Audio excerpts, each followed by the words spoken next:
ශ්‍රී ලංකාවට නිදහස ලබලා වසර 100ක් ගත වෙද්දී ශ්‍රී ලංකාව සංවර්ධිත රාජ්‍ය බවට පත් කරන්න ඕනේ කියන කතිකාවත මේ වෙනකොට බොහොම උණුසුම් වෙලා.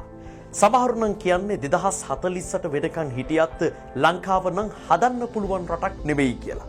තවත් සමහරු කියන්නේ 2048 වෙනකන් වර්තමාන පාලකයෝ බලන් ඉන්නෝ මේ රට හදන්න කියලා. වාද විවාද දෙපැත්තට මේ විදිහට දෝලණය වෙද්දී ඇත්තටම 2048 දී ශ්‍රී ලංකාව සංවර්ධිත රාජ්‍ය බවට පොහොසත් රටක් බවට පත් කරන්න අපිට පුළුවන් වේවිද?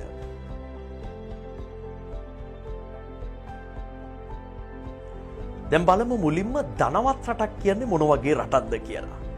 2023 ලෝක බැංකුවේ වර්ගීකරණයට අනුව නම් ධනවත් රටක් එහෙම නැත්නම් ඉහළ ආදායම් ලබන රටක් කියලා කියන්නේ ඒක පුද්ගල දළ ජාතික ආදායම මාසෙකට ඩොලර් 13845ක් ඉක්මවන රටක්.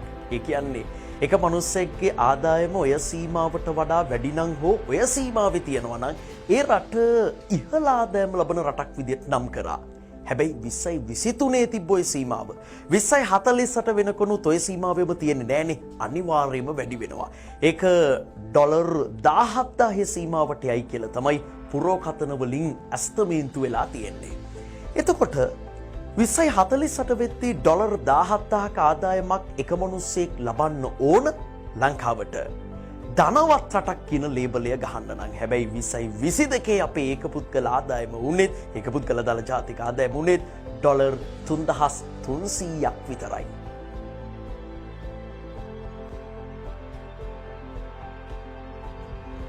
ආචාර්ය W විජේවර්ධන මැතිතුමන් කරපු විශ්ලේෂණයකින් නම් පෙන්වලා දෙනවා ලංකාවේ ආර්ථිකය 2048 වෙද්දී 2029 ඉඳලා 4 ගුණයකටත් වඩා වැඩිපුර පුම්බන්න ඕන මේ කියන ධනවත් රටක් කියන ටාගට් එකට යන්න නම් 2029 ඇස්තමේන්තුගත රටේ සමස්ත ආදායම වෙන්නේ ඩොලර් බිලියන 94ක්. මේක ඩොලර් බිලියන 425ක සීමාවකට 2048 වෙද්දී දශක දෙකක් ඇතුළත ගෙනියන්න ඕන.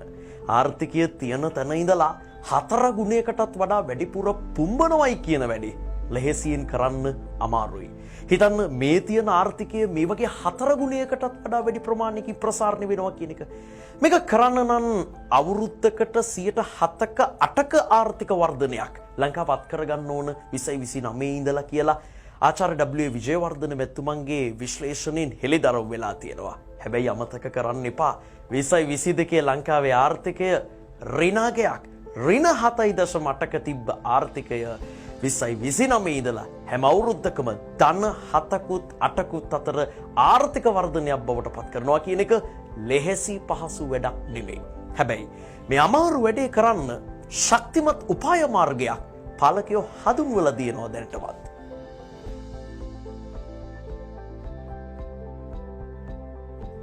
මේ ගමන යන්න ජනාධිපතිතුමා 2023 ජූනි මාසයේදී ප්‍රකාශ කරන ස්ට්‍රැටජි එක උපාය මාර්ගය වෙන්නේ growth lab approach එක. මේක හාවර්ඩ් විශ්වවිද්‍යාලයේ ක්‍රමවේදයක්. මේ ක්‍රමවේදයෙන් අදහස් වෙන්නේ ආර්ථික වර්ධනයට ඇල්මක් දක්වන ඇල්මැති පාර්ශ්ව සියල්ලම ආර්ථික වර්ධනයට ගත හැකි ගත යුතු ක්‍රියාමාර්ග ගන්න ප්‍රසාරණාත්මක සංකීර්ණ වැඩපිළිවෙලක්. හැබැයි හාවර්ඩ් විශ්වවිද්‍යාලයේ ගෙනාපු growth lab approach එකෙන් වෙන්නේ ප්‍රධාන වශයෙන් කරුණු 3කට අවධානය දෙන එක.